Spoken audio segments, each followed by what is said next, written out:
अस्सलाम वालेकुम मौलाना साहब, मैं कराची से शैला महमूद बात कर रही हूँ। आपके सवालों के जवाब सुने। यही दुआ है कि अल्लाह मियां आपके इल्म में इजाफा करे ज़िंदगी सेहत के साथ, और हम लोगों को इसी तरह से मुस्तफ़ीज़ रहते हैं हम आपके इल्म से।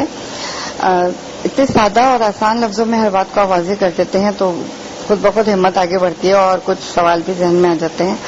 तो वो मैं पूछना चाह रही थी फितरे के मुतालिक।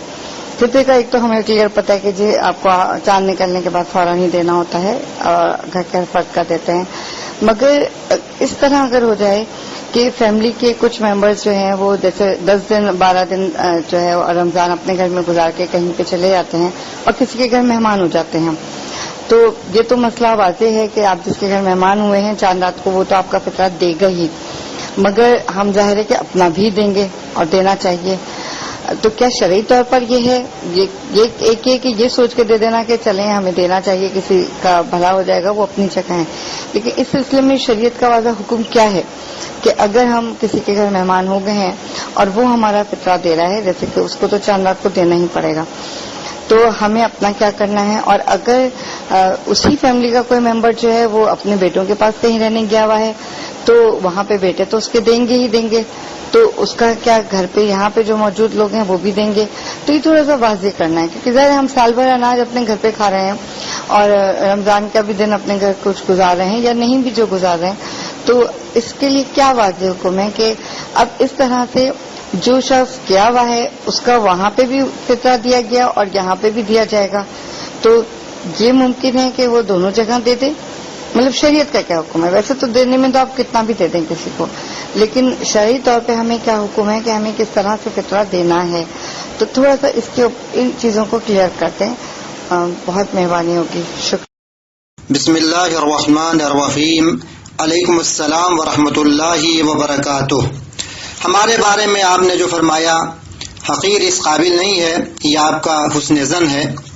सवाल का जवाब देने के पहले ये अर्ज कर दूं कि फितरा वाजिब मुअक्कद है, यानी ऐसा वाजिब जिसकी बहुत ताकीद की गई है। फितरा पर रोज़ा माह रमज़ान के कबूल होने का इन्हिसार है, शर्त कबूलियत है। जिस तरह कमाल नमाज मोहम्मद व आले मोहम्मद पर सलवात है, उसी तरह कमाल रोज़ा फितरा है। अगर कोई नमाज पढ़े और मोहम्मद व आले मोहम्मद पर सलवात न भेजे तो उसकी नमाज नहीं। इसी तरह अगर कोई रोजा रखे और जानबूझकर फितरा न दे तो इसका रोजा नहीं। इसको बदन की ज़कात कहा गया है, इसलिए कि दूसरे साल तक जिस्म की सलामती का सबब है, खुद और अहलो अयाल के लिए बीमा है और माली इबादत भी है। खुलासे कलाम, इसके मानवी, मादी, इनफरादी और इज्तिमाई बहुत सारे फायदे और असरात व बरक़ात हैं। अब सवाल का जवाब। अगर कोई भी किसी के घर शब ईद क़ब्ल गुरूब बउनवान मेहमान गया और ये मेहमान मेज़बान का नानखोर हो, यानी इसके खाने पीने वालों में मेहमान का शुमार हो, तो मेज़बान पर फितरा वाजिब है, मेहमान पर नहीं। मेज़बान ने दे दिया वही काफ़ी है। लेकिन सवाल ये है कि फितरे के हवाले से मेहमान किसको कहा जाएगा? इस बारे में बहुत सारी गलत फहमियाँ पाई जाती हैं। बाज़ जगहों पर शब ईद मस्जिदों में इफ्तार नहीं भेजा जाता है, इसलिए कि यह तसव्वुर और खौफ पाया जाता है कि जिसकी तरफ से इफ्तार है उस पर सबका फितरा वाजिब हो जाएगा।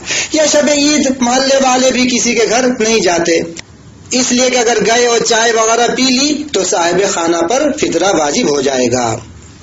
इन बातों की कोई हकीकत नहीं।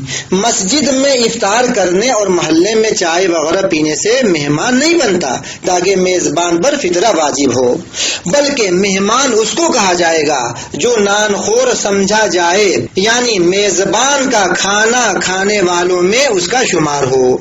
समाज व मुआशरे और उर्फ में उसको मेहमान कहें।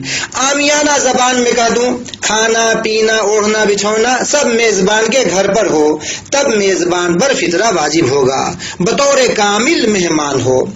इस मकाम पर मुनासिब है 3 मराजे किराम का मसला बता दूं। रहबर इनकलाब صرف ایک شب رہنے سے نان خور میں شمار نہیں ہوگا. مطلب یہ ہے کہ کم از کم مثلا 3-4 روز رکے تب مہمان کہا جائے گا اور میزبان پر فطرہ واجب ہوگا. آیت اللہ سستانی: شب عید اگر کسی کی دعوت افطار پر ہو تو جانے والے کا نان خور میں شمار نہیں ہوگا، لہذا فطرہ صاحب خانہ پر واجب نہیں. ظاہر ہے جب افطار پر دعوت ہوگی تو غروب آفتاب کے پہلے ہی جائے گا، لہذا اس طرح کے جانے سے صاحب خانہ یعنی میزبان پر فطرہ دینا ضروری نہیں، خود اپنا فطرہ دے. آیت اللہ مکارم شیرازی: اگر مہمان کی دعوت صرف شب عید ہو تو میزبان پر فطرہ واجب نہیں. دوسرا سوال تھا اگر کوئی اپنے بچوں یا کسی کے گھر چند روز کے لیے گیا تو فطرہ کس پر واجب ہے؟ جواب: جہاں گئے ہیں اولاد ہو یا کوئی اور، اگر ان کے نان خور میں شمار ہو رہا ہے یعنی واقعاً ان کے مہمان ہیں، تقریباً سارا کام صاحب خانہ کے گھر انجام دے رہے ہیں، تو صاحب خانہ یعنی میزبان پر فطرہ واجب ہے. اسی سوال میں ایک سوال یہ بھی تھا کہ فیملی کے جو لوگ گھر رہ گئے ہیں ان کا فطرہ کون دے گا؟ جواب: جو ان کا خرچ چلاتا ہے وہ دے گا، باپ ہو یا ماں. سوال: کس طرح دے گا؟ وہ تو یہاں نہیں ہیں، بطور مہمان کہیں گئے ہوئے ہیں. جواب: جو گھر میں ہیں ان کو اپنا نائب یعنی وکیل بنائے تاکہ ان کے مال سے وہ اپنا فطرہ دے دیں. اگر آپ کو یقین اور اطمینان ہے کہ وہ فطرہ دے دیں گے تو ضروری نہیں کہ ان کی طرف سے آپ دیں. شریعت میں ایک ہی مرتبہ فطرہ دینا واجب ہے، جس پر واجب ہے وہ دے، باپ ہو یا ماں یا میزبان یا کوئی اور. چند باتوں کا جاننا ضروری ہے، لہذا ان کو بھی بتا دوں.